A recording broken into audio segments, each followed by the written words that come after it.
compassion was always part of our education. Right. Like moral science, we used to study value education is there nowadays. So what different we need to add to the system? We always think that, we need to teach children something. Yeah. But the fact is, as a teacher, as an educator, we need to teach ourselves first. Will AI be able to manage 40, 50 set of students at the same time? Yeah. And then again, completion of syllabus and everything will be taken care? Each child will have a small tablet or an iPad right in Its front own of him AI or her. thing. Yeah. Because in future, these gadgets will not be that costly as they are now. There are governments which are investing, especially in India, when it comes to bringing AI tools. So each child will have a personalized system right in, and that personalized system will be adaptable to the child's level of learning. Indian mindset जो होता है कि मतलब gamer बनेगा हमारा बच्चा और हर gamer वो उस लेवल तक पहुंचेगा कि वो इतना अर्न कर सके, स्टेबिलिटी एक सा हमारा एक कल्चरल माइंडसेट है। तो इंडियन माइंडसेट बिल्कुल ठीक है, लेकिन जो गेमिंग माइंडसेट है वो ग्लोबल माइंडसेट है, क्योंकि ये इंडिया में तो पैदा नहीं हुआ, गूगल भी इंडिया में नहीं पैदा हुआ, एआई भी इंडिया में नहीं पैदा हुआ, सारा चीज़ तो आप वेस्ट से ला रहे हैं, तो आपको ग्लोबल माइंडसेट तो बनाना पड़ेगा। So why do you believe that GCED is important in nowadays times, and how can school inculcate that? GCD is not just important, it's imperative now. It should be the compulsory part of every school system around the world.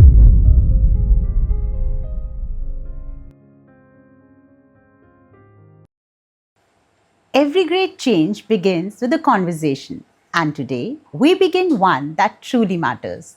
Behind every visionary institution is a leader who believes that learning can shape the destiny of nations. And today I have the privilege of speaking with one such leader. Our guest today is Dr. Shishir Srivastava, an inspiring voice in global education and leadership. He is the founder of Unifusion and the managing editor of academic magazine by True Observers India.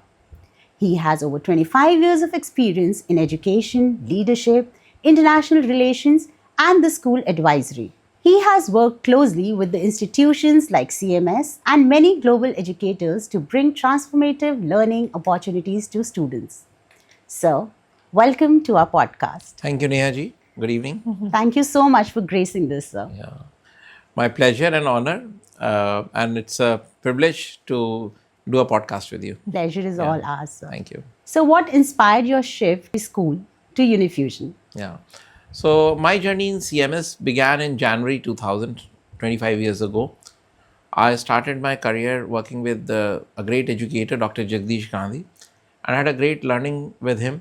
So I left CMS as the head of international relations from the CMS head office in January 2025 this year. And during the span of 25 years, I had great learning opportunities traveling around the world, organizing conferences of chief justices, bringing career counseling to CMS students. It's the world's largest school with now over 60,000 students. So we created a lot of good opportunities for students. So after Dr. Jagdish Gandhi passed away in 2024, I was in a contemplation mode for almost a year that, I was contemplating what course my life will take henceforth. So I thought whatever learnings I have got, especially the socio-emotional learning, working with kids, my experience in global education, going around to more than 30 countries, and experiencing, universal bodies like United Nations, UNESCO, working with them closely. I thought, why shouldn't I bring this to the great Indian education system and reach out to more schools? So with this vision, I started Unifusion, and we organized a conclave called the Global Educators Conclave in April in Hotel Taj. And thereafter, a Green Earth Award and many such events we have been organizing, and we will continue to do that. Recently, we took educators to Singapore. About 20 plus educators went with us. So this is all to inspire, and of course, global citizenship education happens to be one of the key forte that I educate children with, empower them with key skills for the 21st century. Yeah. So why do you believe that GCED is important in nowadays times, and how can school inculcate that? See, Neha ji, I would say that GCD is not just important, it's imperative now. It should be the compulsory part of every school system around the world. The reason being, like we had 17 SDGs, the Sustainable Development Goals, Yes. to combat climate action. The great climate catastrophe which our Earth will perhaps face in next 5 to 10 years, we are unprepared for it as humanity. The change in global climate, with temperatures rising up to average of 2 degrees, has been unprecedented. It is happening in the last ice age that we humanity had experienced, which was perhaps about 12,000 years ago. Since then, such a sporadic rise in temperature has been experienced in last 30 to 40 years with the advent of private cars, industries, and carbon footprint rising. So, to do that, we need to prepare this generation with a mindset that is global. Whatever small actions or big actions we are taking in our daily lives, that has to be a lifestyle for the environment, because whatever you may do, whatever you may practice, being an educator or being an industrialist or working individually as a proprietor, we cannot be aloof from the environment. It's a very thin layer over the earth. So until unless we care for Mother Earth, it is only then Mother Earth will take care of us. So But it's very what is the imperative. role of the schools in this? I mean, how can schools Yeah. and being an educator, like, how do you think that, we can teach to our students and until and unless it is part of the course? Yes. Yeah. It's a very good question. This is one thing I have been advocating in schools while going around and talking to students, talking to principals, educators, and even on my YouTube and a podcast like this. What has happened? There has been a shift since 2012 to 2024 in last 12 years. In the year 2000, the United Nations decided on 8 Millennium Development Goals. And they were the goals to eradicate poverty, to eradicate hunger. But 5 years passed. In 2005, they realized that those 8 goals were not sufficient. So in 2012, when Ban Ki-moon was the United Nations Secretary General, they again contemplated that. They revisited the drawing board and they said that we must have 17 goals. So instead of 8, they increased the number again Yes. by 9 more goals. So now we have 17 SDG goals. The great problem is who remembers more than 5 goals. On an average person, like Absolutely. 17 goals. Like being an educator, we have mastered. Like, but the problem is how quickly and closely can we associate with these goals. So let's say the number one goal in SDG is, we should have no poverty. But I think that goal is important, but it should be changed to creating more wealth and affluence for people. The second goal is zero hunger. Now, there can't be zero hunger. Every day you will feel hungry. So, the solution is to make ourselves abundant and give ourselves sufficient food and resources and supply instead of putting this money into wars.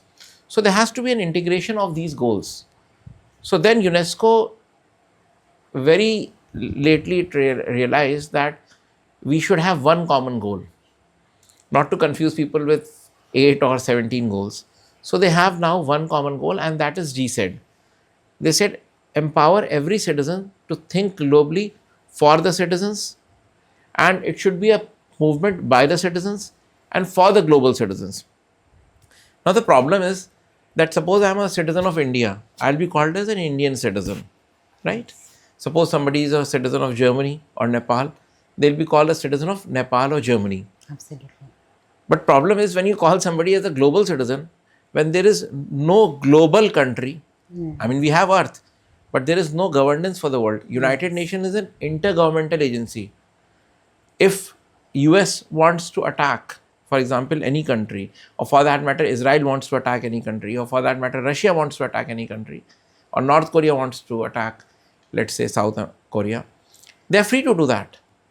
The best thing that any body, international body can do, including the ICJ, is put sanctions, or NATO can put sanctions on other countries. But the will of world leaders cannot be changed or stopped. So until unless we have a mindset shift, right? There was recently a news anchor yesterday, I was hearing to her. So she was saying that, you know, all these terrorists, they have been, very learned personalities, including Osama bin Laden. He was an engineer. Yes. And she was naming about 8 or 10 terrorists who are perhaps behind the Delhi bomb blast, which recently happened. They're very well educated. So, such Of kind of course. education without having a value system is of no use. We may come, you know, we can use the highest AI tools, but not have ethics with us. Then those AI tools will be of, putting an end to humanity. Like Albert Einstein, he was regretting over the last few years of his life why he gave such a formula, E is equal to mc square, that devastated the entire Hiroshima and Nagasaki cities. So we need to have people, citizens of the world, taking over as global positions who have got ethics within them, who have got compassion for humanity, who have got kindness, who feel for entire world as their own family, which fortunately in our Indian ethos, in our Indian value system, Vasudhaiva Kutumbakam has been the ethos. And that's why UNESCO started and decided to establish such a center, which is known as Mahatma Gandhi International Education for Peace, MGIP. So UNESCO has instituted one body in Delhi which takes care not just for India but for 6 or 7 countries, and they are advocating GSET model, the Global Citizenship Education model.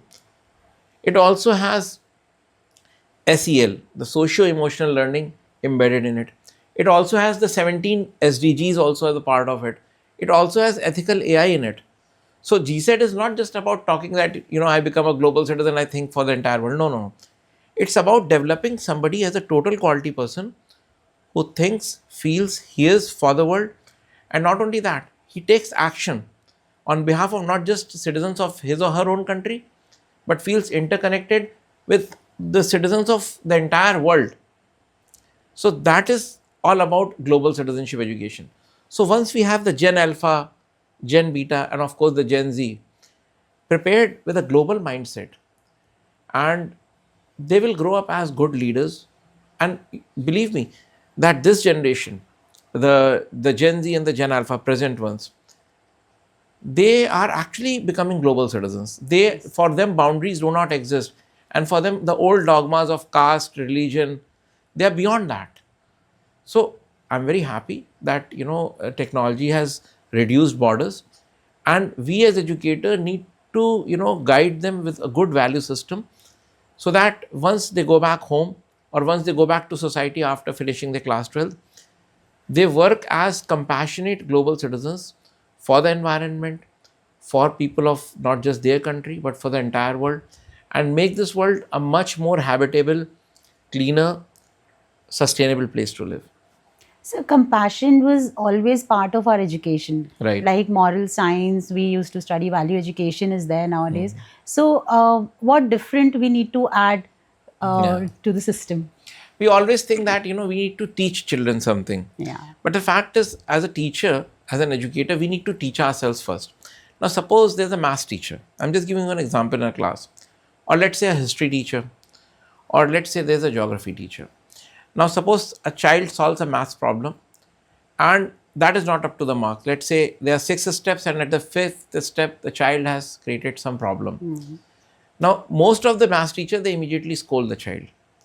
Now that creates an emotional barrier. So that's why we have got socio-emotional learning. Teachers, be it a math teacher, a history teacher, suppose there's a historical fact, and instead of putting the year as 1842, or let's say 1543, the child makes a mistake and puts it as 1643. The immediate response of the history teacher has been in our system is they make the mockery of the child. A geography teacher, suppose they say, okay, what is the capital of, let's say, Morocco, right? And the child fails to answer that. So the immediate response should be to correct the child, to show where Morocco is, and give the child more experiential and hands-on learning. But mostly they create a barrier, they make fun, mockery. So this not only dissociates the children, their emotions with the subject, but also with the teacher. They never come back to respect teachers. So that has been happening with this kind of rote learning system for the last 40 years. And you will see most of the school don't get their alumni back in a good spirit, because somehow the teachers have created this barrier and shift. So UNESCO, realizing this problem, it introduced a curriculum within the GSET model It is known as socio-emotional learning. They say you first associate with the child emotionally so that he is socially adaptable. You care for child's emotions. You don't scold him for small facts. Those facts can be discovered by Google. You neither need to correct or not, but you need to tell them, but in a polite way, in a humble way, in a compassionate way. You should feel like you should place yourself at the child's position. Maybe he or she had a bad day in a family, or his family, and then they are coming, maybe they did miss the breakfast. So those things are much more important than teaching the subject alone. Absolutely. So this compassion is not just compassion. It combines both sympathy and empathy. Yes. It is always said that the child learns more by observing than by when we teach him. Right. He'll not learn so much, Right. and he's learning by observing. So when the teacher reacts in a certain way, probably he's learning the same thing. Right. In future, if he faces the same problem, he'll also react the same way.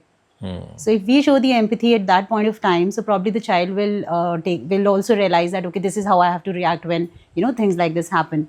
So Right. gradually it will change and it will come into the system. Right. So- Like I still remember, very good point you have made. I still remember how my class 5th teacher, and I still remember her name, and I hold her in high esteem, taught us division. Right. She explained it in a very, humorous way, light way to the kids. She had prepared the script. Like, suppose you have to borrow, a certain number in order to divide a small number than a larger number. So we still have those memories in our mind. So we need such kind of teachers who can go to the child's level. You may have done a BSc in maths, you may have done a PhD in mathematics or a higher number theory. But when you are teaching a class 5th or class 6th student, it says, it's a beautiful quote, like you said, it says that don't teach me the way you would like to teach me the way I can learn. So it can be auditory learning. The child can listen to a sound. It could be a visual learning, and it could be both. And it could be hands-on and experiential learning also. So whichever way the child can learn, the teacher has to adapt himself or herself. And I know it's a huge challenge. We are the world's largest country, Yes, population wise. that was my next question. So there is 30, 40, 50 children in a class, and it becomes very overwhelming. But still, now, with the advent of AI tools, recently I was in Singapore. In next 3 to 5 years, you will see AI will be, governing the teachers also, in a way that, teachers will be dependent so much that 80% of their teaching skills will go to AI.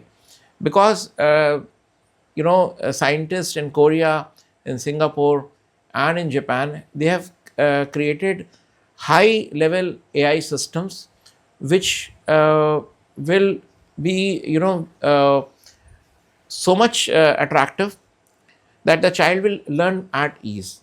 They are adaptable models. They can adapt to the child's, the level of IQ or the level of, intelligence the child has.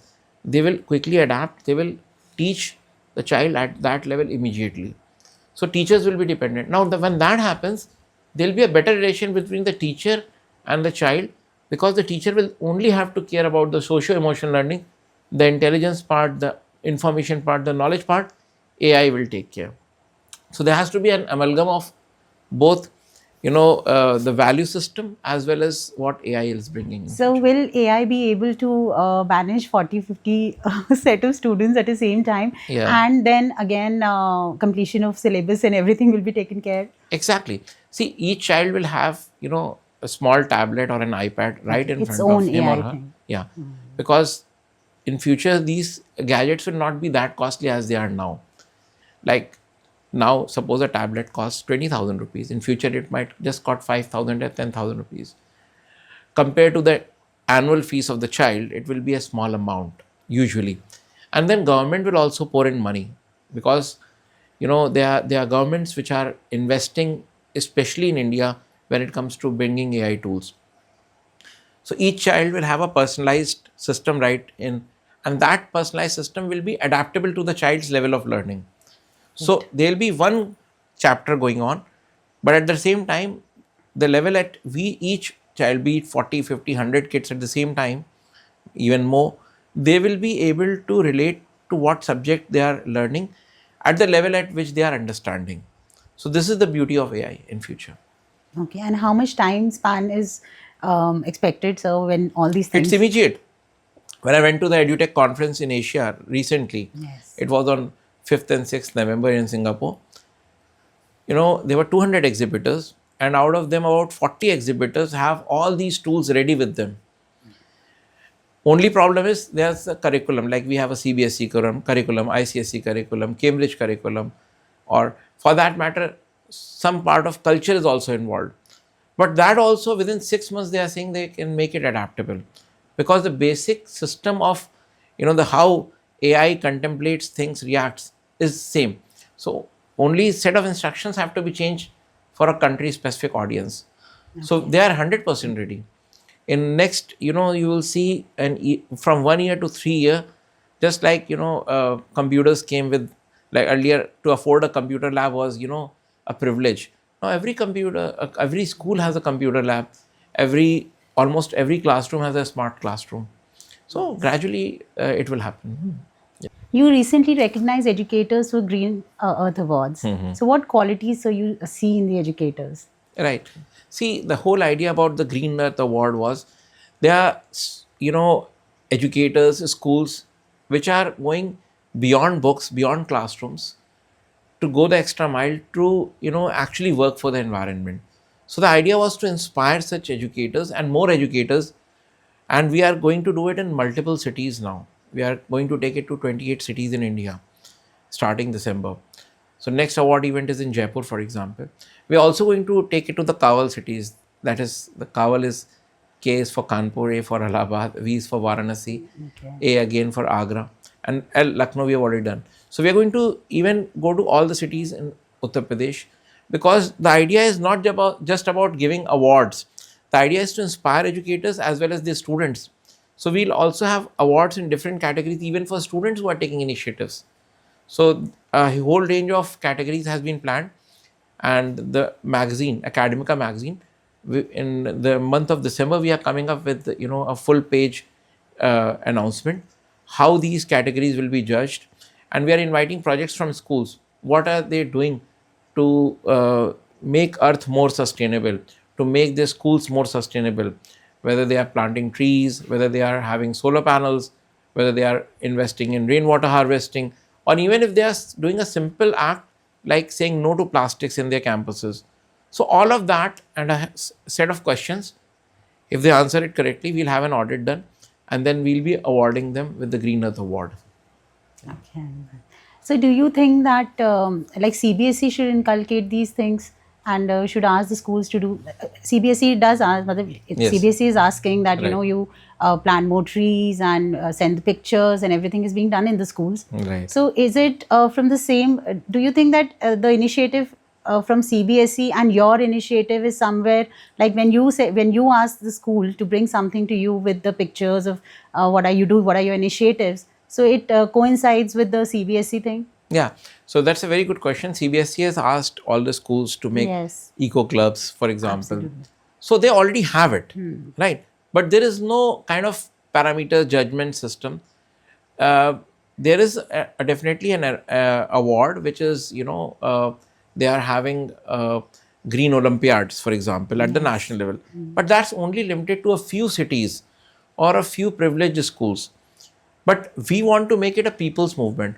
So recently we had a sustainability educator from Germany. His name is Stefan Vogt, good friend of mine for almost 20 years now. So he came to India, and we started a new earth movement. So we are asking educators, including educators like you, to join that, take this movement forward, because it is not just two people's movement, it's a people's movement. We are sailing on the same boat. We have only one spaceship, and that is Earth.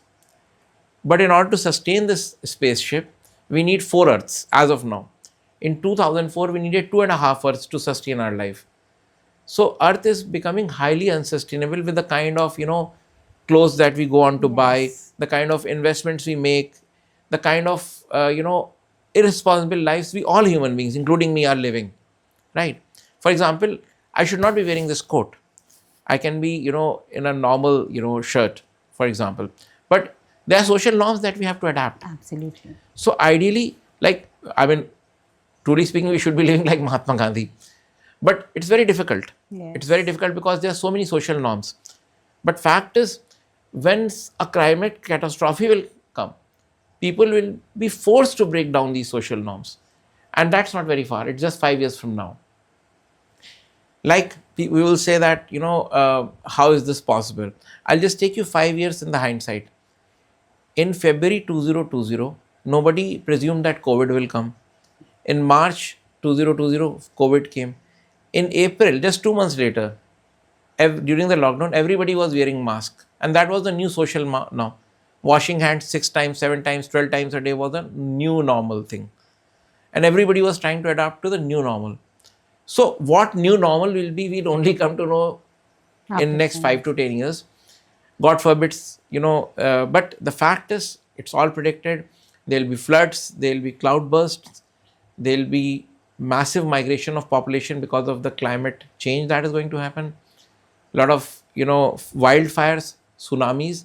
So what we saw in 2025, right from Californian fires to floods in Punjab, to floods in Pakistan, or for that matter, the rising temperatures in May and June this year, so much so that the heat wave continued till October, and again there were rains. So this unpredictable Unpredictable. weather experiences that we are having, they'll become more sporadic in nature. They'll become more violent also, and had cloudburst which even wiped off villages after villages in Himachal and Uttarakhand these summers. So if such things happen, what kind of lifestyle will be forced? And when I press the button of my car to start my engine, I'm just hoping and praying that it does not cause another cloudburst in somewhere in some hill, because every time I'm adding to the carbon footprint that I already created. You see, one car, any car in this planet, emits 6 tons of carbon dioxide in a year. Now, when I was traveling in metro in Delhi, they have a beautiful system. Suppose you go from place A to place B and you have got a printed ticket. It shows you have saved 12 kgs of carbon dioxide. So, reducing that kind of carbon footprint by using public transportation. Now, everybody is not at ease. I would have easily taken a taxi. But then, when I think for the environment, I think it's better to walk or to use the public transport. So, at least as a person, as an individual, and as a global citizen, I'm taking, even if it is a very small action, I believe that a small action also can bring a big change. Yeah. Yes sir, आपने अभी बताया कि values जो होती हैं बच्चे में वो इन्फ्लुएंस करती है उनके माइंडसेट को भी और उनके बिहेवियर को भी। जी। तो सर स्कूल का क्या रोल है मतलब इस बारे में कि मतलब वो कैसे उनका माइंडसेट चेंज माइंड शिफ्ट, जैसे आप बोलते हैं हमेशा कि उनका जो है अभी माइंडसेट चेंज होना पड़ेगा बच्चों का, कुछ भी नया लाने के लिए और कुछ भी आगे प्रोग्रेस करने के लिए।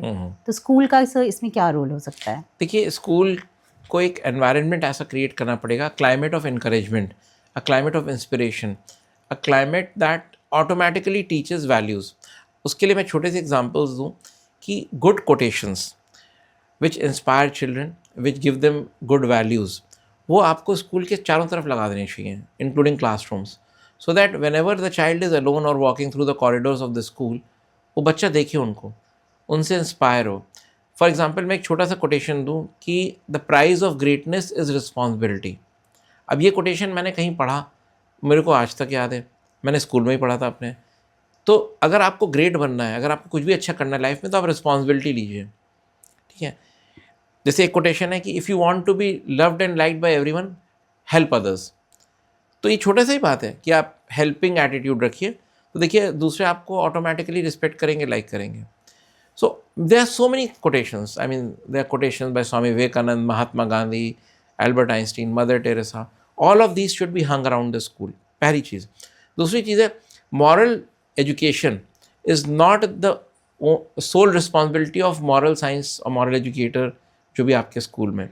It is the responsibility of each and every teacher, each and every peon, each and every ayah, जो भी आपके यहाँ जो क्लास 4th एम्प्लॉई है, for that matter even the rickshaw puller और the bus driver, they all are educators of morality.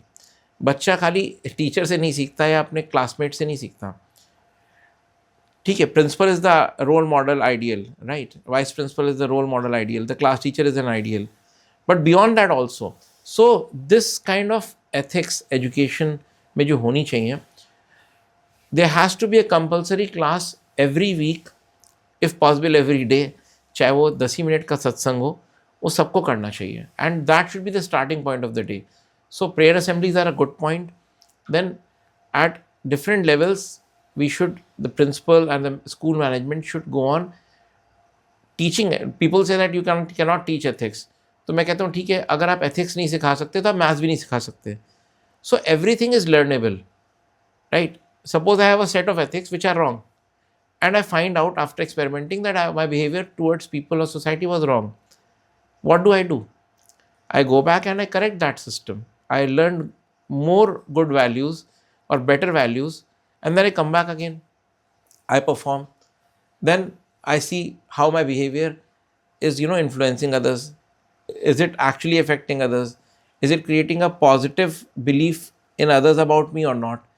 Having got that feedback, I will say, okay, this is the right set of values I should practice. तो फिर मैं अपने आप को correct करूँ. तो सबसे पहले तो सबको अपने आप को करेक्ट करने की ज़रूरत है, because 99% we are ourselves are wrong. और हम क्या करते हैं, being an educator, teacher, principal, हम सोचते हैं ये ठीक हो जाए तो दुनिया सुधर जाएगी. भैया पहले आप अपने आप को सुधारो.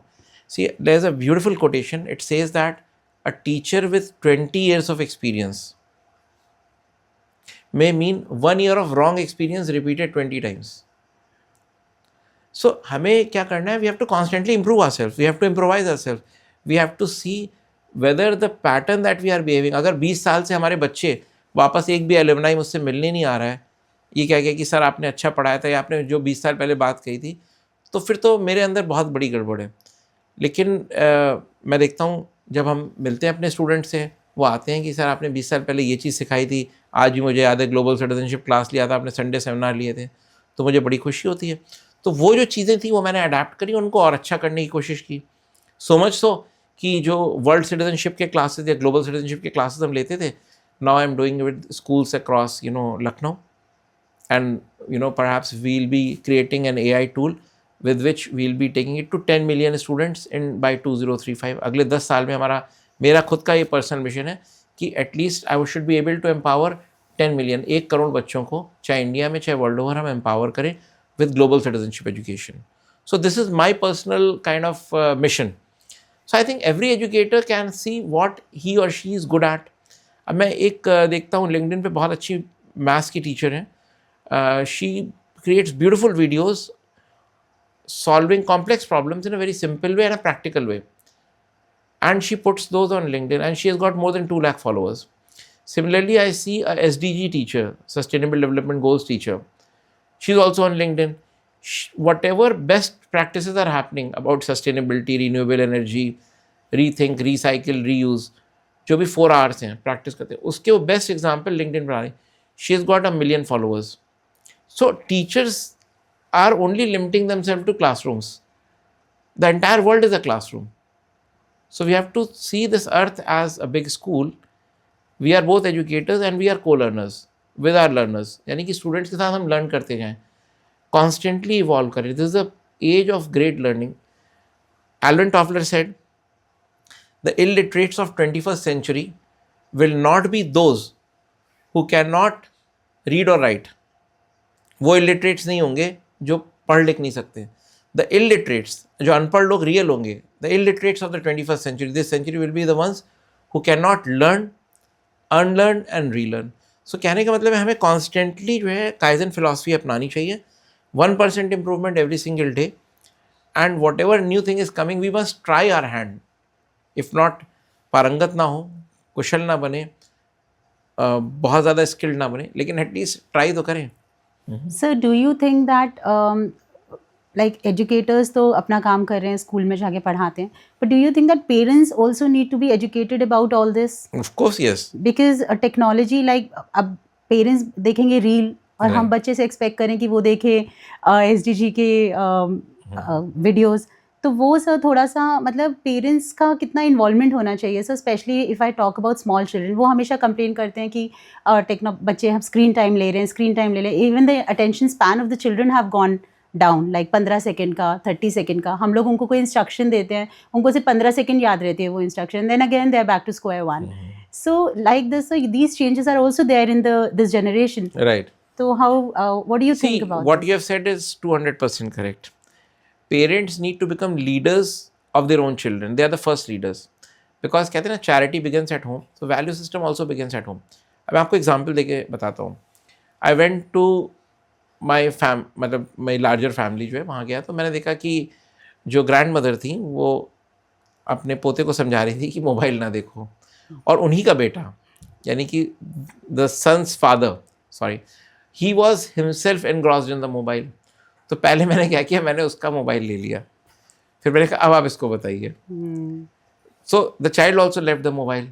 उसके बाद जब मैंने मोबाइल उसका लिया, छोटे बच्चे का, तो दोनों का मोबाइल मैंने अपने पास रख लिया. मैंने कहा आप खाना खाइए, बात करिए दोनों लोग.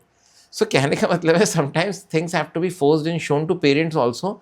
आप छोटे बच्चों को तो हम बहुत जल्दी करेक्ट कर लेते हैं, and they become very defensive because they are seeing that their leader, the parents, the grandparents, they are not following what they are teaching. And teaching or learning is only done through examples. There is no other way you can lead or teach. Teacher खुद जो है वो class में अच्छे कपड़े पहन के ना आए, and the teacher tells to the child that you must dress smartly. So I think that is the worst disaster that can ever happen to the child, because he will never believe a teacher. So whatever you want to teach to child, first see yourself in the mirror whether you are actually practicing it or not. It's a very difficult, I would say, proposition.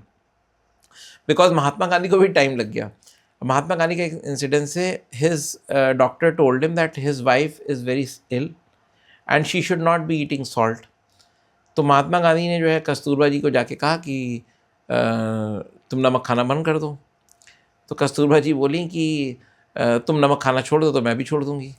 तो महात्मा गांधी 1 महीने कुछ बोले ही नहीं. फिर उसके बाद for not even a single day in that 1 month he ate salt. 1 महीने में उन्होंने एक दिन सॉल्ट नहीं खाया. जब 30वां दिन हो गया तब गए, कहते कस्तूरबा तुम नमक छोड़ दो, मैंने देखो 30 दिन से छोड़ रखा है. And she left them. तो कहने का मतलब है, चाहे वो हस्बैंड वाइफ का रिलेशन हो, चाहे फादर सन डुओ हो, चाहे ग्रैंड फादर ग्रैंड मदर का हो, पहले आप खुद प्रैक्टिस करिए. Practice what you preach. हाँ. So even with my own son, if I am wrong at times, I try not to correct him, because when I introspect, I say कि ये तो मैं खुद ही चीज़ नहीं कर रहा हूँ, तो उतना तो नहीं हो पाता कि प्रैक्टिस करूँ. लेकिन but what ever I do practice, what ever I do learn and what ever I do find is working for me, that फिर उसमें मेरा मतलब मैं गिव अप नहीं करता हूँ. फिर मैं कहता हूँ नहीं भाई ये चीज़ practice, because he will definitely check, I mean resonate करेगा वो ना कि पापा ये प्रैक्टिस कर रहे हैं कि नहीं.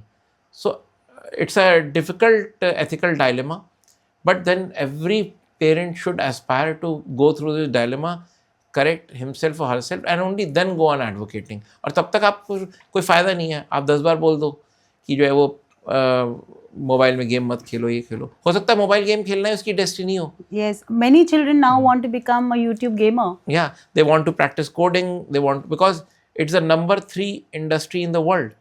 Animation is number 4, number 3 is gaming and coding. तो उसमें तो बिलियंस ऑफ डॉलर्स हैं. तो आगे गेमिंग एक बहुत बड़ी इंडस्ट्री होगी. AI एक बहुत बड़ी, ऑलरेडी AI में there's an investment of $950 billion.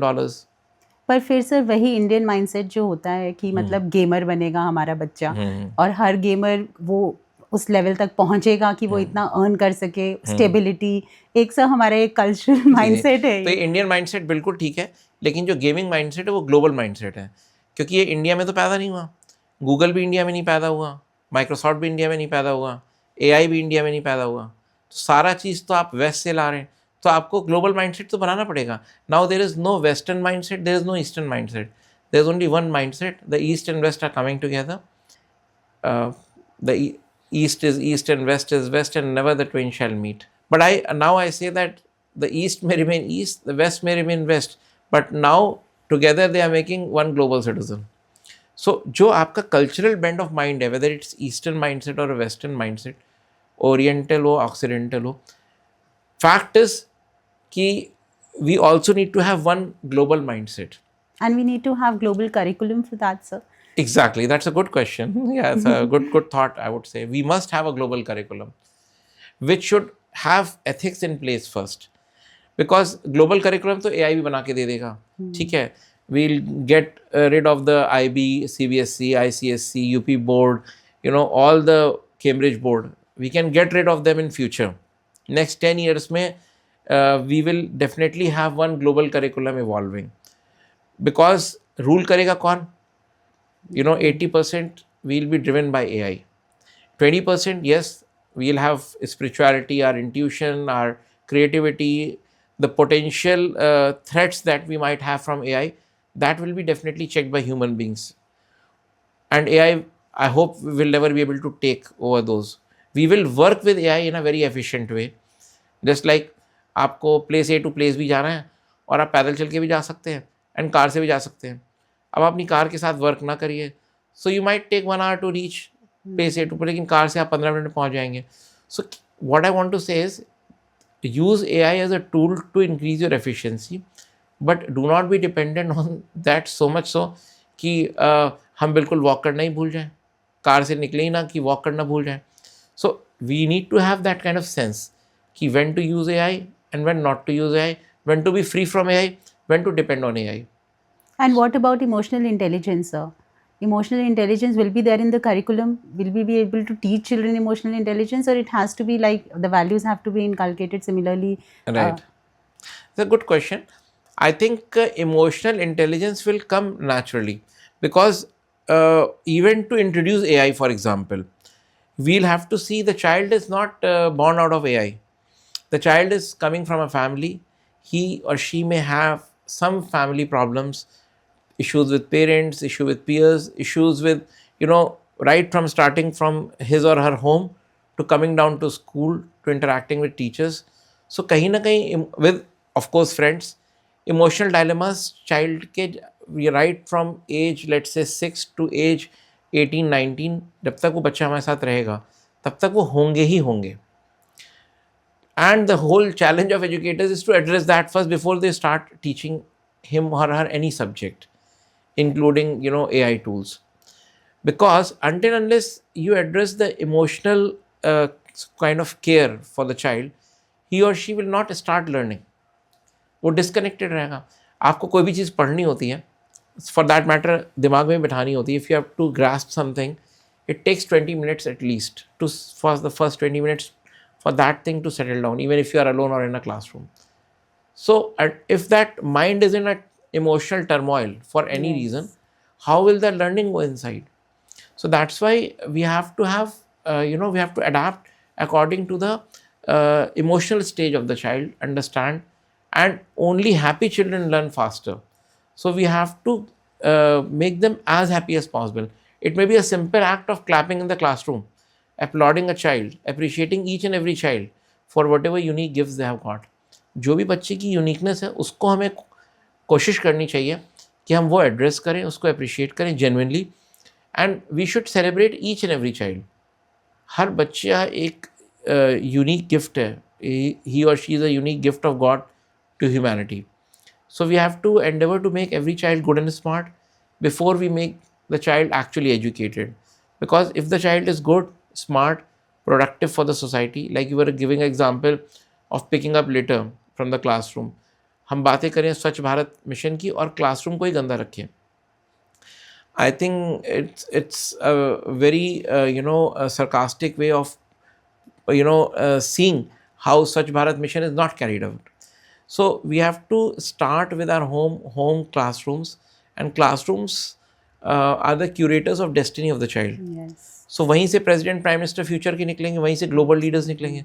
So why not treat every child as if he or she is a future global leader of not just India but of the entire world. तो अगर हम उस mindset से child को देखेंगे, every child should be seen not as a $1 million customer but a $1 billion customer. इतना हम बच्चे को लोग कहेंगे सर पे चढ़ा रहे हैं. नहीं, जो जेन जी और जेन अल्फा है, अगर आप उनको रिस्पेक्ट नहीं करेंगे, they will not hold you in high steam.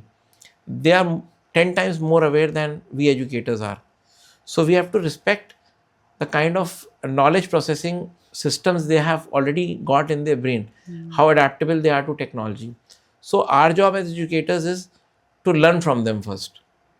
It might sound very offending to teachers and educators who are listening to this, But fact is, and I'm not only with Gen Z and Gen Alpha, I'm also with Gen X and the millennials. But fact is कि ये fact है, all research said and proven, that we have to learn from the younger generation, because they are actually ये साधु और उस श्रेणी के हैं जहाँ पे they are more evolved than us in many cases. कहते हैं children of this age will be wiser than the sages of the past. यानी कि ये जो 21st सेंचुरी आ गई है, स्पेशली आफ्टर 2020, जो कोविड चिल्ड्रन है, जो जेन बीटा आ रही है आपकी 2025 एंड बियॉन्ड, और जेन गामा, इनके ये जो इवॉल्व होके आ रहे हैं बच्चे, और मैंने इन बच्चों से इंटरेक्ट किया है, दे have a deeper emotional understanding, a deeper empathy towards the environment. और सबसे बड़ी बात है कि इनको पता है, जैसे बराक ओबामा ने कहा कि this generation, the Gen Z example, will be the worst sufferers of climate change, the first generation who will suffer the climate change, जो उसके impacts हैं.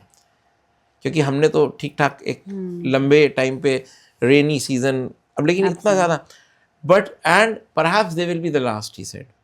ये लास्ट जनरेशन भी हो सकती है. तो मेरा यहाँ कहना है, जब मैंने जेन अल्फा से इंटरेक्ट किया, तो I have found that they are the first sustainable generation. आप देखेंगे जो ये जेन अल्फा और जेन बीटा है, ये जब बड़े होंगे ये खुद चेक करेंगे. अब जैसे Greta Thunberg is one of the classic example. She said to the elders, to the world leaders, how dare you, in the United Nations. So even if it was staged, a child going to UN saying that, how dare you spoil my environment, spoil my earth. She was sitting on every Friday, not going to school. Fridays for future शुरू कर दिया movement.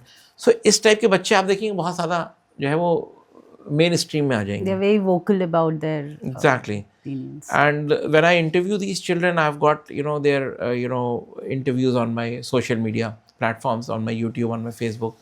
You will see the way they speak for the earth. You just have to trigger a spark कि आप global citizen हो, and you have to make this earth a better place, and thereon. फिर मैं उनके पास 1 महीने बाद गया, उन्हीं स्कूल्स में उन्हीं बच्चों से इंटरेक्ट करने, and they had a total transformation. They were talking about Africa, they were talking about issues in Europe. Wonderful. खाली वो उससे पहले इंडिया की बात कर रहे थे. So we have to give them an insight. कहते हैं ना कि एक जंगल जलाने के लिए आपको पूरा जंगल नहीं जलाना था, एक छोटी सी आप घास जला दीजिए कोने में, पूरा जंगल अपने आप जल जाएगा. So you have to spark, ignite that kind of spark in them. This generation is very intelligent. This generation are the leaders of super, I would say, natural change. क्योंकि हम ये एक्सपीरियंस कर रहे हैं कि earth is going to die down. Fact is ये sustainable generation है. जब ये फील्ड में उतरेंगी और ये AI टूल्स के साथ ट्री प्लांटेशन करेंगे, अमेजन में हो रहा है, every day one single robot is planting 10,000 trees. उनका टारगेट है 80,000 to 1 lakh saplings प्लांट करे वही रोबो. और ऐसे उन्होंने हज़ारों रोबोट्स लगा दिए अमेजन में. They are replanting the Amazon forest, rehabilitating it, reforesting it. So इस तरीके की जनरेशन जब आगे लीड करेगी with those kind of AI tools, they are very fast to make robots, they are very fast to adapt to the new technology. So they will definitely find solutions which we as elders are thinking कि वो होगा ही नहीं, right? And so you have interacted with the Indian students. You have also interacted with the students abroad. So what is the difference in the difference or similarity, or both you see in them? I think in, I will say abroad तो बहुत बड़ा term है, तो मैं Europe पे ले जाता हूँ आपको. यूरोप में children are very independent. I mean they are made independent at a very young age, even in US. So 13-14 के बाद they are treated as just like adults. Parents do not check them. उनको पता है 18 के बाद they will have their own lives. Here we are very protective about children. We care for them. So एक जो mindset shift है कि Indian students बहुत हद तक parents पे dependent रहते हैं till the age of 25-30 years. So how good is it or how bad is it? हाँ, so I'm coming down to that. बाहर क्या है कि they are totally independent. अब बाहर they are not able to take decisions also because parents का involvement ही नहीं है. उनको अपने साथ आइडेंटिटी प्रॉब्लम्स हैं बहुत सारी, बिकॉज वो समझ ही नहीं पा रहे हैं कि मैं इस दुनिया में हूँ कहाँ, क्योंकि फैमिली रूट्स मिसिंग है. So that way our Indian system is very good. The family thing in India is the best thing to happen. But over indulgence is bad anywhere. I would say कि बच्चों को 18 के बाद छोड़ देना चाहिए कि वो डिसीजन लेने में उनकी आप मदद कर सकते हैं, लेकिन डिसीजन आप मत लो. So we can take a help of a counsellor, we can give them exposure to information, we can walk with them through different career paths. उनको एक्सपेरिमेंट करने का भी मौका देना चाहिए. बट टू टेल देम कि only this is the career for you या यही ठीक है, ये थोड़ा सा मुझे लगता है कि नहीं करना चाहिए. We should see what kind of intelligence child is having, and it's not about reading or writing alone. There can be a musical intelligence with the child, they can be kinesthetic, उसकी body बहुत active हो, athlete बन सकता है.